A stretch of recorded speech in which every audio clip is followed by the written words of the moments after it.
చీకటిలో వెలుగై ప్రకాశించుచున్న దైవము, చీకటిలో ఉన్న వారిని వెలిగించుచున్న దైవము. ప్రియులారా, ఈరోజు సమాజంలో ఒక ప్రశ్న అనేది ఉన్నది. దేవుని సంఘాలలోకి ఒక వ్యక్తి వస్తుంటే కుటుంబంలో ఆ ఒక్క వ్యక్తి తప్ప మిగిలిన వాళ్ళందరూ కూడా రక్షణ లేని వాళ్ళుగా ఉండటం మనం గమనిస్తూ ఉన్నాం. వాళ్ళు ఏమంటున్నారు? దేవుడు ఉన్నాడు, దేవుడు మనందరినీ కాపాడుతూ ఉన్నాడు, దేవుడు మనందరినీ రక్షిస్తూ ఉన్నాడు, మనకు ఆహారం ఇస్తున్నాడు, అన్ని ఇస్తున్నాడు అని అంటే, నువ్వు చూసావా దేవుడిని అని అడుగుతున్నారు. దేవుడు ఏమన్నా ఉంటే చూపించు అంటున్నారు. ఈ ప్రశ్నలకు సమాధానం బైబిల్ గ్రంథంలో ఉంది. ఇప్పుడు వాళ్ళని ఎదురుగా ఫేస్ చేసి, అయ్యా దేవుడి గురించి చెప్తాను వినండి అంటే వాళ్ళు 100 ప్రశ్నలు వేస్తారు.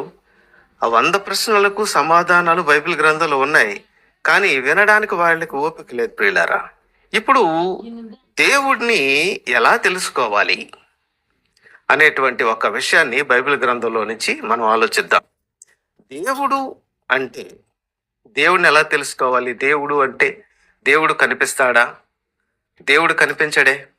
కానీ చాలామంది, మా కుటుంబాల్లోనే చాలామంది, మేము దేవుని యొక్క దర్శనాన్ని చేసి వచ్చాము, దేవుడిని చూసి వచ్చాము అంటూ ఉన్నారు.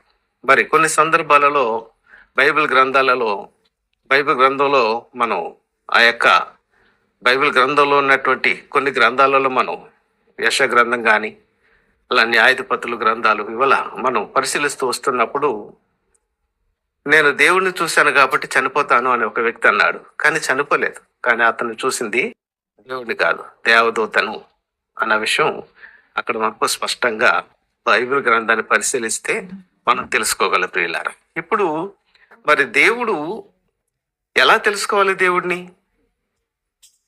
అన్న విషయం మనం ఆలోచించగలిగితే, ఇది చాలా పెద్ద ప్రశ్న, కానీ చాలా చిన్న ప్రశ్న కూడా. ఎందుకంటే దేవుడిని తెలుసుకోవటం అనేది, లెక్కలు విషయంలోకి వచ్చేసరికి నేను చదువుకునేటప్పుడు ఆల్జిబ్రా, గుండె గాబ్రా అంటూ ఉండేవాళ్ళు. అంటే ఆల్జిబ్రా అనేటువంటి సబ్జెక్టు చెప్పేటువంటి మాస్టరు నైపుణ్యం కలిగి చెప్తే అది సబ్జెక్టు చాలా చిన్నగా ఉంటుంది. ఆ మాస్టరే తిప్పి వచ్చి రానట్టు చెప్తే గుండె గాబరా అయిపోతుంది. అలాగే బైబిల్ గ్రంథంలో కూడా అనుభవం కలిగినటువంటి వారు ఈ బైబిల్ గ్రంథాన్ని అర్థం చేసుకుని చెప్పగలిగితే చాలా సింపుల్గా ఉంటుంది. అనుభవం లేనటువంటి వారు బైబిల్ గ్రంథాన్ని చదివినా కానీ అర్థం చేసుకోలేనటువంటి పరిస్థితి ఉంటే అది అర్థం కాదు. అందుకే ఎవరికి అర్థం కాదు? విద్యావిహీనులకు పౌలు రాసినటువంటి పత్రికలు అర్థం కాలేదని మనం బైబిల్ గ్రంథంలో చూడగలం, పత్రికల్లో చూడగలం. కాబట్టి దేవుడిని మనం ఎలా తెలుసుకోవాలి? అసలు దేవుడు ఎవరు? దేవుడు అంటే ఏమిటి? అసలు దేవుడు, ఇప్పుడు మనం ఏదన్నా కరెంటు కానీ ఏదంటే ఇంకా మరొక విషయం కానీ ఫలానిది ఏమిటి అని అడిగితే, అదిగో ఫలానిది ఫలాని పని చేస్తుంది, ఇదిగో పెన్ అంటే ఏమిటి, పెన్ను రాస్తుంది అని మనం చెప్పగలం. అలాగే మరి చెట్టు అంటే ఏమిటి? చెట్టు అనేది పచ్చగా ఉంటుంది, నేల సారాన్ని తీసుకుంటుంది, తన కాలములో ఫలమిచ్చేటువంటిదిగా ఉంటుంది అని బాగా చెప్పగలరు. మనిషి అంటే ఏమిటి? మనిషి అంటే అదిగో 2 కళ్ళు ఉంటాయి, 2 కాళ్ళు ఉంటాయి, చేతులు ఉంటాయి, నడుస్తాడు, ఆలోచించగలరు, ఎక్కడికైనా వెళ్ళగలడు అని చెప్పగలం. దేవుడు అంటే ఏమిటి అని అంటే మాత్రం ఎవరు చెప్పలేరు. 100 ప్రశ్నలు వస్తున్నాయి దేవుడి దగ్గర. అందుకనే దేవుడు అంటే ఏమిటి, దేవుడిని ఎలా తెలుసుకోవాలి? బైబిల్ గ్రంథంలో చూద్దాం. అసలు దేవుడు అంటే ఏమిటి అని ఆలోచించగలిగితే, యోహాను సువార్త 4వ అధ్యాయము 24వ వచనంలో, ప్రియులారా, దేవుడు ఆత్మ గనుక అనేటువంటి మాట ఉంది. దేవుడు ఆత్మ అని వదిలేస్తే సరిపోయింది. దేవుడు ఆత్మ, దేవుడు అంటే ఆత్మ. మరి దేవుడు ఆత్మ గనుక అని ఉంది అంటే తర్వాత ఏముందంటే, దేవుడు ఆత్మ గనుక ఆయనను ఆరాధించాలి. ఎలా ఆరాధించాలి? ఆత్మతోనూ సత్యముతోనూ దేవుడిని ఆరాధించాలి అనేటువంటి మాట మనం చూస్తున్నాం. దేవుడు ఆత్మ అనుంది. మరి దేవుడు ఆత్మే. దేవుడు ఆత్మ. దేవుడు ఎంత ఉంటాడు? దేవుడు యొక్క సైజ్ ఎంత? దేవుడు ఏం చేశాడు? దేవుడు అంటే ఎవరు? అనేటువంటి 100 ప్రశ్నలకు సమాధానం, దేవుణ్ణి ఎలా తెలుసుకోవాలి అనేటువంటి సమాధానం మనం బైబిల్ గ్రంథంలో చూసినట్లయితే దేవుడు చేసినటువంటి పనులు. ఉదాహరణకు నేను ఏదన్నా ఒక వస్తువుని తీసుకొని, చూడండి ఈ వస్తువు ఉంది కదా, ఈ వస్తువుని వదిలేశాను, పడిపోయింది, చూసారా? ఈ వస్తువు పడిపోయింది. ఎంత బరువు ఉంటుంది? కొంచెం బరువు ఉంటుంది. మరి ఒక 10 కేజీలు నేను మొయ్యలేనండి. ఇలా చేత్తో, ఇంత చేత్తో 10 కేజీలు నేను మొయ్యలేను. 1 కేజీ 2 కేజీలు అయితే ఇలా మొయ్యగలను. మరి 10 కేజీలు మొయ్యలేను, 20 కేజీలు మొయ్యలేను, 100 కేజీలు అసలు ఎత్తలేను. మరి భూమి ఎంత బరువు ఉంటుంది? అంత బరువు ఉన్నటువంటి భూమిని గాలిలో తీశాడు ఆయన దేవుడు. అంటే దేవుడు గనుక ఎంత బరువు ఉంటుందండి భూమి? కొంతమంది ఎంత బరువు ఎత్తారండి, ఆయనకి అదిగోండి పలాని మెడలు ఇచ్చారండి అంటూ ఉంటారు. మరి వాళ్ళు ఎత్తి వాళ్ళ పడేసేస్తున్నారండి. ఎత్తి ఉంచమన్నాడు, గంటసేపు ఉంచమనండి, వాళ్ళ నరాలన్నీ మొత్తం ఎముకలన్నీ ఇరిగిపోతాయి. ఒక్కసారి బలవంతంగా ఎత్తి అలా పడేసేస్తారంటే అలా ఉంచమనండి, ఎక్కడికక్కడ మొత్తం చిట్లిపోతాయి. అంతే, నరాలన్నీ చిట్లిపోతాయి ఆ బరువుకి. ఒక్కసారి ఎత్తి అలా పడేసేస్తారు. మరి ఎంత బరువు ఉంటుంది భూమి? అంత బరువు ఉన్నటువంటి భూమిని అలా గాలిలో వేలాడేశాడు దేవుడు కనుక.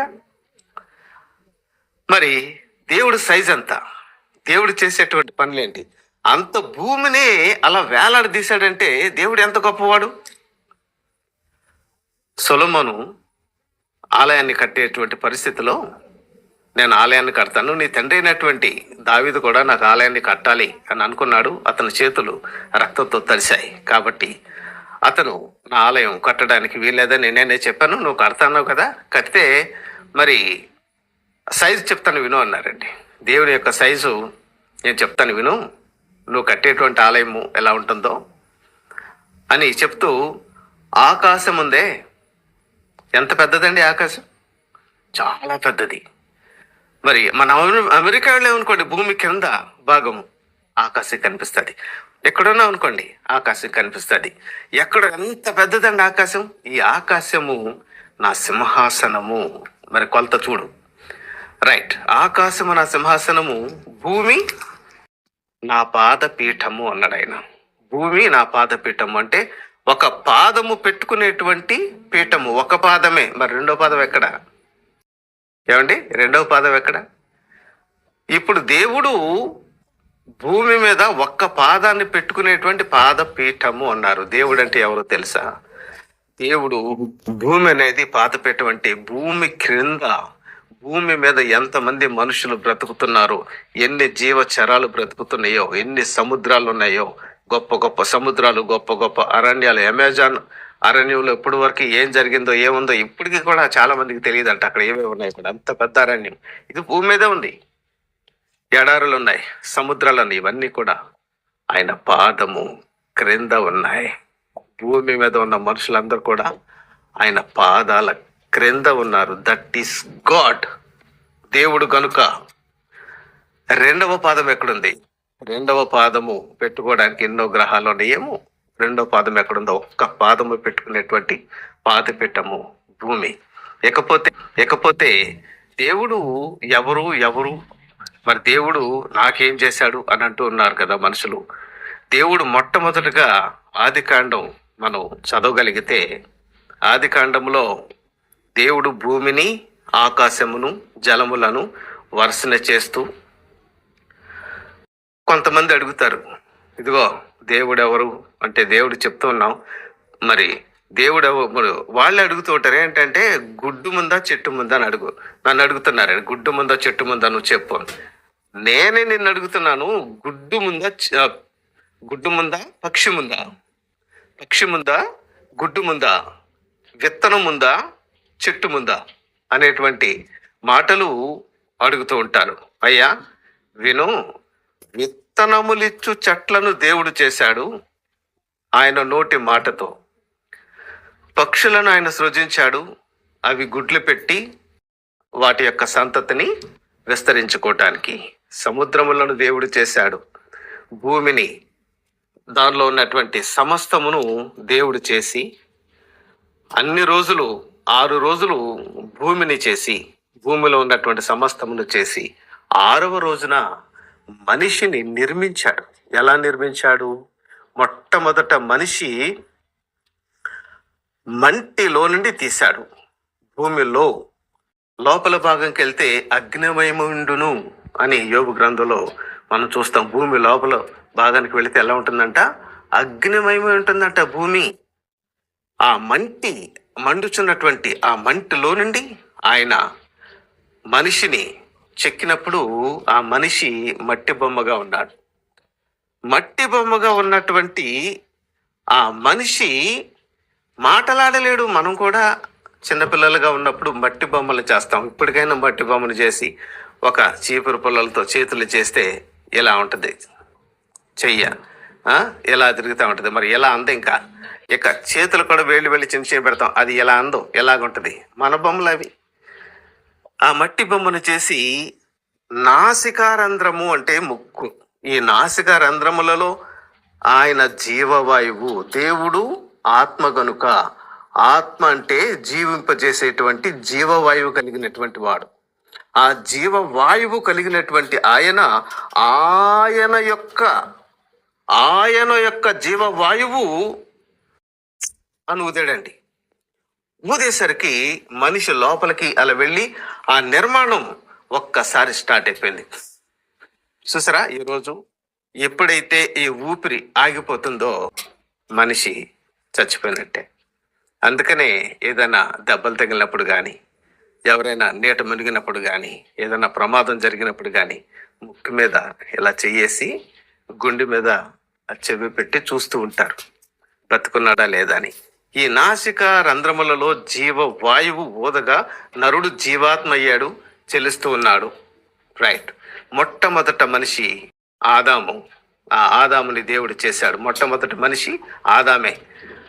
జంతువులన్నీ ఉన్నాయి, అన్ని చోట్లకి వెళ్తున్నాడు, కానీ సహవాసం లేకపోయేసరికి దేవుడు చూడండి, మొట్టమొదట చేసింది మనిషిని. దేవుడు మనిషిని పుట్టించడం అంటారు దాన్ని.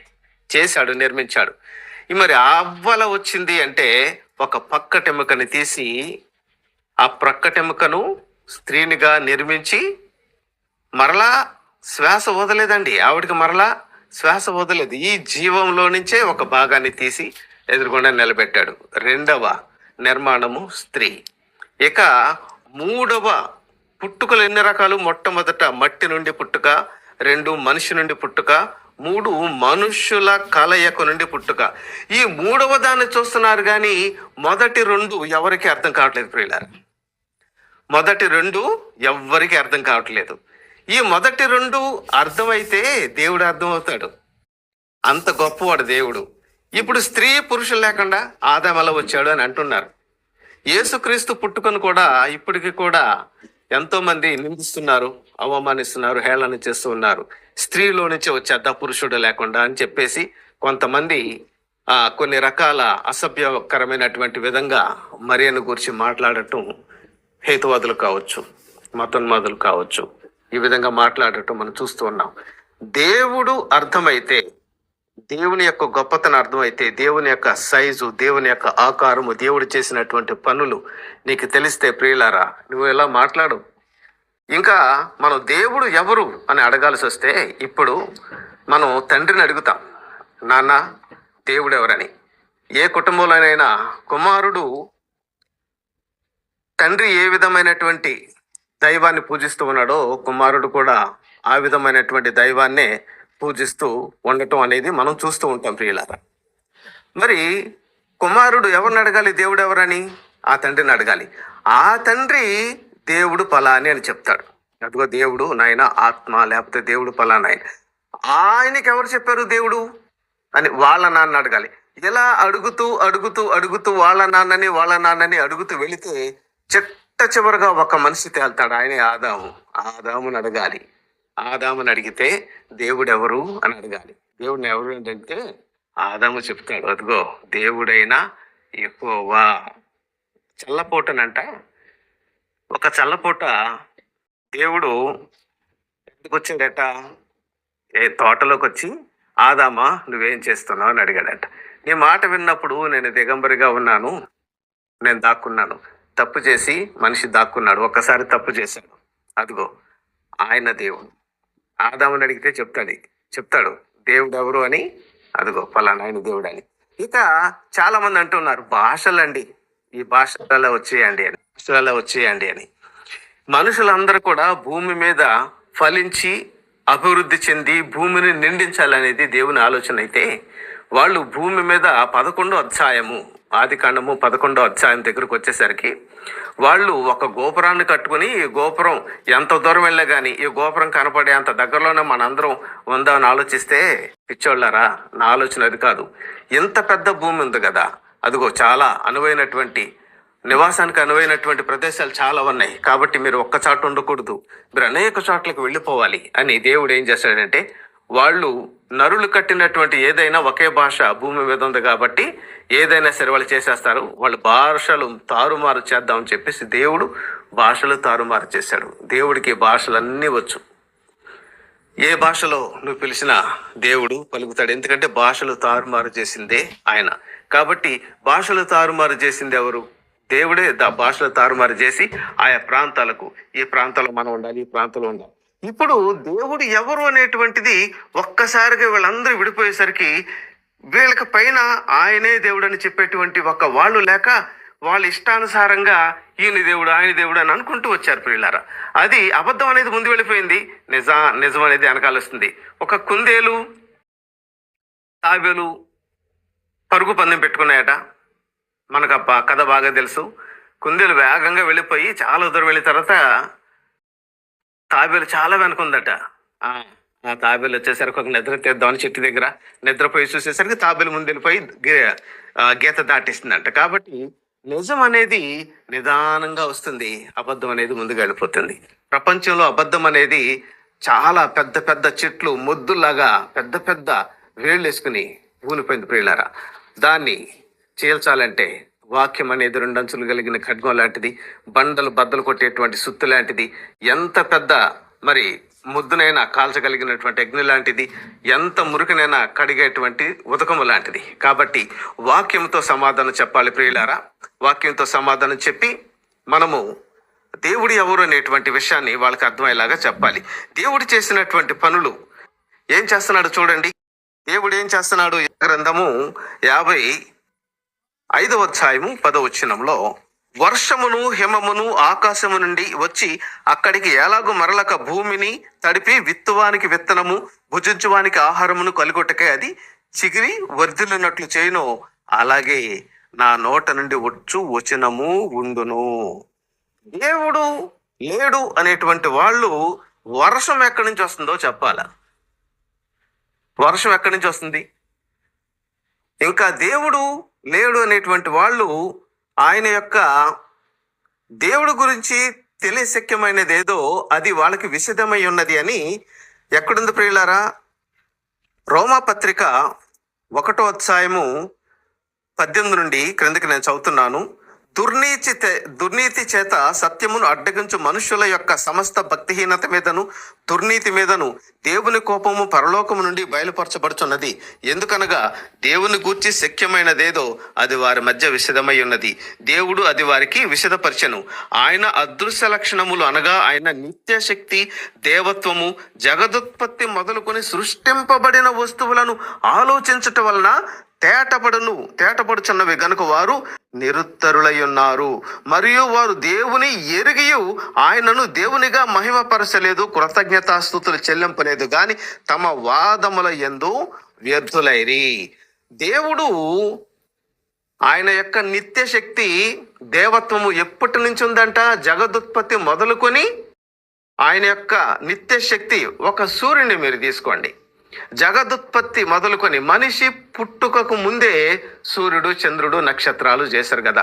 ఇప్పటికీ కొంత వేడి తగ్గిందండి లేదా వెలుతురు తగ్గిందండి అనేటువంటి పరిస్థితి ఉందా ప్రియులారా? లేదు, వేడి తగ్గలేదు. మరి చూసి నమ్ము. 2 కళ్ళు ఇచ్చాడు కదా దేవుడు. చూసి దేవుడు అదిగో ఇన్ని సంవత్సరాలు అయినప్పటికీ కూడా, ఇన్ని వేల సంవత్సరాలు అయినప్పటికీ కూడా ఆ నిత్య శక్తి అదిగో దేవత్వము, మరి ఆయన శక్తి దానిలో కనిపించడం లేదా? నక్షత్రాలు చూడండి, ఎన్ని సంవత్సరాల నుంచి ఉన్నాయి, వాటిలో ఏమైనా కాంతి తగ్గిందా? ఏమండి, భూమి కంటే 13 లక్షల రెట్లు పెద్దవట నక్షత్రాలు. మరి అంత దూరంలో ఉన్నటువంటి నక్షత్రాలు కాంతి తగ్గినాయా ప్రియులారా? భూమి మరి ఎంత బరువున్నది, ఎంత పెద్ద భూమి చక్కగా తన చుట్టూ తాను తిరుగుతూ సూర్యుని చుట్టూ తిరుగుతుందని ఆయా వర్షములు ఆయా కాలాల ప్రకారంగా వేసవకాలం ఎండ, వర్షాకాలము మరి నీరు, అలాగే మరి శీతాకాలం చల్లదనం, అన్ని ఋతువులు సమానంగా వస్తున్నాయి కదా. ఎక్కడైనా తేడా వచ్చిందా? ఒక్కొక్కసారి మరి ఋతువులు మారుతున్నాయంటే నీ పాపాన్ని బట్టి మారుతున్నాయని చెప్పేసి బైబిల్ గ్రంథంలో ఉంది. నీ యొక్క అతిక్రమాలు, నీ యొక్క దోషాలే ఆ వర్షాన్ని కురిపించకుండా అకాల వర్షాలు కురుస్తున్నాయి అంటే నీవు చేసినటువంటి పొల్యూషన్ వల్ల, నీవు చేసినటువంటి ఆ పాపము ఆ ఋతువుల యొక్క క్రమాన్ని మార్చునని బైబిల్ గ్రంథంలో ఉంది. కాబట్టి వీటన్నిటిని మనం చూస్తూ ఉన్నప్పుడు దేవుడు చూసి తెలుసుకో. 2 తాకి తెలుసుకో. ఒక చెట్టును చూడు, ఆ చెట్టు తన కాలమందు ఫలం ఇస్తుంది కదా. ఏమన్నా నిన్ను అడుగుతుంది ఏంటి ఇమ్మని? భూమిలోంచి నీళ్ళు తీసుకుంటుంది, దేవుడు నీళ్ళు ఇస్తున్నాడు. మరి ఆ చమ్మదనాన్ని తీసుకుంటుంది, తన కాలాన్ని ఫలాలు ఇస్తుంది, మరలా వచ్చే సంవత్సరం మళ్ళీ ఇస్తుంది. ఆ చెట్టు బ్రతుకున్నంత కాలం ఇస్తూనే ఉంటుంది. ఆ విత్తనం అనేది మరలా పడి మరో చెట్టు మొలుస్తుంది. ఆ విధంగా ఒకవేళ పెద్ద పెద్ద చెట్లు కొన్ని చచ్చిపోయినా మరలా ఆ ఉత్పత్తి జరగడానికి దేవుడు వాటి ద్వారా విత్తనములు ఇచ్చేట్టు చెట్లు. మరి పక్షులు చూడండి, ఆ పక్షులు గుడ్లు పెడితే ఇప్పటికీ కూడా దేవుడు ఎన్ని పక్షులు అయితే చేశాడు. మన కళ్ళ ముందు పక్షులు కనిపిస్తున్నాయి, మన కళ్ళ ముందు చేపలు ఉన్నాయి, జీవచరాలు ఉన్నాయి, అన్నీ ఉన్నాయి. కానీ మనిషి కళ్ళతో చూసి తెలుసుకోలేకపోతున్నాడు. తాకు, ఏదన్నా తాగి నువ్వు తాకి తెలుసుకో, చూసి తెలుసుకో, తాకి తెలుసుకో, స్పర్శించి తెలుసుకో, ఆలోచించు. ఆ నిత్యశక్తి ఏంటి, ఆ దేవత్వం ఏంటి? కాబట్టి దీని వెనక దేవుడు లేడు. బుద్ధి లేనటువంటి మాటలు ఇవ్వండి. నేను బుద్ధి లేనటువంటి మాటలని ఎలా అంటున్నారండి అంటే, దేవుడు లేడు అనేటువంటి వాళ్ళు ఎవరట? దేవుడు లేడు అనేటువంటి వాళ్ళు ఎవరండి? చూడండి, కీర్తనల గ్రంథములో ఒక మంచి మాట వ్రాయబడి ఉన్నది. 14వ కీర్తన మొట్టమొదటి వచనంలో, దేవుడు లేడని బుద్ధిహీనులు తమ హృదయములో అనుకొందురు, వాడు చెడిపోయిన వారు అసహ్య కార్యములు చేయుదురు, మేలు చేయవాడు ఒక్కడునూ లేడు. కాబట్టి ప్రియులారా, దేవుడు లేడని ఎవరు అనుకుంటారండి? బుద్ధిహీనుడు. దేవుడు, ఆ బుద్ధిహీనులైనటువంటి మనుషులే. మళ్ళీ ఆ మనుషులు ఏం చేస్తారు చూశారు కదా, ఇలా వాళ్ళు ముక్కులు ఎగరేస్తూ అన్నారు. నీవు దేవుడు లేడు అంటున్నావు కదా, నీవు మనిషివు కదా, నీవు మనిషిలో నిన్ను చేసేటువంటి ఆ జీవం ఉందే. యోహాను సువార్త 6:23 ఆత్మయే జీవింపజేయుచున్నది, శరీరము కేవలము నిష్ప్రయోజనకరమైనది. ఏమండి, శరీరం ఏమిటంట? నిష్ప్రయోజనకరమైనటువంటిది. కాబట్టి ఈ శరీరముని జీవింపజేసేటువంటి ఆత్మ అనేది ఉందే, ఆ జీవవాయువు అనేది నీలో ఉందే, ఆ జీవవాయువు దేవుడు పెట్టింది అని నువ్వు అనుకోవట్లేదు కదా. ముక్కు మూసుకో ఒకసారి, ముక్కు మూసుకో. లేదా నీళ్ళల్లోకి వెళ్ళి ముక్కు నోరు ఏం మూసుకోవసరం లేదు, నీళ్ళలో మునుగు. ముక్కు నోరు ఏం మూసుకోవసరం, నీళ్ళు లోపలికి వెళ్ళిపోతాయి. ఏం జరుగుతుంది ప్రియులారా? నేను లోపలికి వెళ్ళిపోతే చనిపోతాం కదా. కాబట్టి ముక్కు మూసుకున్నా చనిపోతాం. కాబట్టి ఈ నాసికా రంధ్రాలలో జీవవాయువు పెట్టినటువంటి ఆయన దేవుడు. ఇంకా దేవుడు ఎవరు? వర్షాన్ని కురిపించినటువంటి ఆయన దేవుడు. ఇంకా దేవుడు ఎవరో తెలుసా ప్రియులారా? దానియేలు గ్రంథంలో కూడా ఒక మాట ఉన్నది. దేవుడు లోక రాజ్యముల పైన అధికారి అయ్యుండి తాను ఎవరికి ఉద్దేశించనో వారికి ఇస్తాడు. కాబట్టి దేవుడు మానవుల రాజ్యముల పైన, ఇప్పుడు అమెరికాలో ఎవరు ఉండాలనేది నిర్ణయించేది ఓటర్లను మీరు అనుకుంటున్నారు. అన్ని పరిస్థితులను అన్నిటినీ చక్కబరుస్తూ ఏ రాజ్యం రావాలా, ఏది ఉండాలి, ఏది ఉండకూడదు అనేది మానవ రాజ్యముల పైన అధికారిగా ఉన్నటువంటి ఆయన దేవుడు. నీలో ఊపిరిని పెట్టినటువంటి ఆయన దేవుడు, నీలో ఈ జీవవాయువు ఊదినటువంటి ఆయన దేవుడు, నిన్ను చేసినటువంటి ఆయన దేవుడు, నీకు వర్షాన్ని కురిపించేటువంటి ఆయన దేవుడు, నీకు జీవాన్ని ఇచ్చేటువంటి ఆయన దేవుడు, ఫలాలు ఇచ్చేటువంటి వృక్షాలు ఇచ్చినటువంటి ఆయన దేవుడు, నీకు చేపలను ఇచ్చినటువంటి ఆయన దేవుడు. ఓ చేపలు తినేస్తున్నావు కదా, ఆ చేపలు తాకేసి చూడు, ఈ చేపను ఎవరు చేశారు? ఎంత చక్కగా చేపను ఎవరు చేశారు? జంతువుల్ని తినేస్తున్నావు కదా. ఆదివారం వచ్చేసరికి పలానా రకాల వేట మాంసం అనే రకరకాల మాంసాలు నువ్వు తింటూ ఉన్నావు కదా. ఈ పక్షి ఎక్కడి నుంచి వచ్చింది? ఎంత రుచి దీనిలోకి ఎలా వచ్చింది? అసలు ఈ విధంగా ఎవరు నిర్మించారు? పక్షిని ఎవరు నిర్మించారు? జంతువుని ఎవరు నిర్మించారు? అర్థం కావట్లేదా? వాటి స్వభావాలు చూడు. ఒక పులి వేటాడితే స్వభావం అది. మరి ఒక కుక్క సాధువుగా ఉంటుంది, మన దగ్గర పెరుగుతుంది, విశ్వాసంగా ఉంటుంది. అలాగే ఈ జంతువులు చూసినప్పుడు జంతువుల్లో కూడా దేవుని యొక్క స్వభావం చూడొచ్చు. ఇదిగో పులి ఎలా ఉందో చూసావా, అదిగో పులి స్వభావం చూడు. నేను కూడా ఒక్కోసారి అలాంటి స్వభావం కలిగిన వాడిని. నేను నిన్ను ప్రేమిస్తున్నాను, నీవు నా యందు మీరును మీ యందు నా మాటలు ఉండిన ఎడల మీకు ఏది ఇష్టమో అడగండి నేను ఇస్తా. నా యందు మీరు లేకుండా మీ యందు నా మాటలు లేకుండా మీరు ఏది అడిగినా నేను ఇవ్వను. అది చాలా చూస్తాడు. దేవుని ఎతకడానికి ఆయన నిర్ణయ కాలములను కూడా ఏర్పాటు చేస్తాడంట. అది చూడండి, ఒకసారి చూసి మనం ముగించుకుందాము. అపోస్తుల కార్యముల గ్రంథము 17వ అధ్యాయం ప్రియులారా, 25 నుండి. ఆయన అందరికిని జీవమును ఊపిరిని సమస్తమును దయచేయవాడు గనుక తనకు ఏదైనా కొదువ ఉన్నట్టు మనుషుల చేతులతో సేవింపబడువాడు కాడు. మరియు యావత్ భూమి మీద కాపరముండుటకు ఆయన ఒకని నుండి ప్రతి జాతి మనుషులను సృష్టించి, ఒకవేళ వారు దేవునిని తడువులాడి కనుగొందరేమో అని తన్ను వెతుకు నిమిత్తము నిర్ణయ కాలములను వారి నివాస స్థలముల యొక్క పొలిమేరలను ఏర్పరచెను. ఆయన మనలో ఎవనికిని దూరముగా ఉండువాడు కాడు. మనం ఆయన యందు బ్రతుకుచున్నాము, చెల్లించుచున్నాము, ఉనికి కలిగి ఉన్నాము. అటువలే మన సంతానము మనమైన సంతానమని మీ కవిశ్వరులలో కూడా కొందరు చెప్పుచున్నారు. కాబట్టి మనం దేవుని సంతానమై ఉండి మనుషుల యొక్క చమత్కార కల్పన వలన మరల్చబడిన బంగారునైనను వెండినైనను రాతినైనను దేవత్వము పోలి ఉన్నదని తలంపకూడదు. ప్రార్థన చేసుకుందాం. పరిశుద్ధ రాజ్యం కలిగిన తండ్రి, మంచి మాటలు ప్రభా, దేవుడు ఎలా తెలుసుకోవాలి, మీరు ఈ విధంగా మా కొరకునైనా మీరు చెప్పినందుకు మీకు వందనాలు, స్తోత్రాలు. యేసు నామములో అడుగుచున్నాం తండ్రి, ఆమేన్. చీకటిలో వెలుగై ప్రకాశించుచున్న దైవం, చీకటిలో ఉన్న వారిని వెలిగించుచున్న దైవం. టీవీ ప్రసాదం ద్వారా అవుతున్నటువంటి కార్యక్రమాలు విని ఒక యవ్వనస్తుడు బెంగళూరు నుంచి నాకు ఫోన్ చేశాడు. ఫోన్ చేసి, అన్న చాలా చక్కగా ఉన్నాయన్నా, నేను వింటూ ఉన్నాను, నేను ఎంతో ఆత్మీయంగా బలపడుతున్నానన్నా, నిజంగా దేవుడు నాతో మాట్లాడాడన్నా, కొంత నేను అమౌంట్ ఇవ్వాలనుకుంటున్నానన్నా, నా పేరు మాత్రం చెప్పొద్దన్నా, నా గురించి ప్రార్థన చేయమని చెప్పాడు. యవనస్తుల కోసం ప్రార్థన చేద్దాం. జీవం కలిగిన మా తండ్రి, మీకు వందనాలు. కుమారుడు నాయన చిన్న ఉద్యోగంలో ఉన్నాడు ప్రభా, చాలీ జీతంలో ఉన్న దానిలోనే కొంచెం డబ్బులతో ప్రభా కుమారుడు తండ్రి ఒక కార్యక్రమాన్ని స్పాన్సర్ చేయాలని తండ్రి అడిగి మరి తండ్రి ఆ కుమారుడు ఆయన సహాయం చేశాడు. అతన్ని దీవించండి, అతనికి మంచి ఉద్యోగం దయచేయండి, అతన్ని నిలబెట్టండి, అనేక కార్యక్రమాలు స్పాన్సర్ చేయగలిగిన ఉన్నతమైనటువంటి స్థితి అతనికి దయచేయండి. యేసు నామములో అడుగుచున్నాం తండ్రి, ఆమేన్. ప్రియులారా, ఈ భారభరితమైనటువంటి కార్యక్రమంలో మీరు కూడా పాలుభాగస్తులు అవ్వాలంటే ప్రార్థన చేయండి. ప్రార్థన చేసి దేవుడు మిమ్మల్ని ప్రేరేపిస్తే సువార్త అనేటువంటి విత్తనం వేయండి, ఆత్మల పంట కోస్తారు. మా అడ్రస్ మీకు చెప్తున్నాను, వినండి.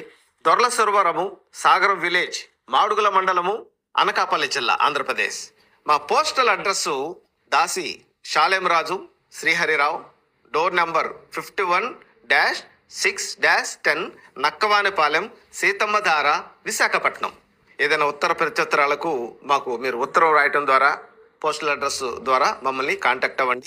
వాట్సాప్ నెంబర్లు చెప్తున్నాము, 8630194772. ఫోన్ కాల్ చేయడానికి 9866022495. ఈ నంబర్ని సంప్రదించండి.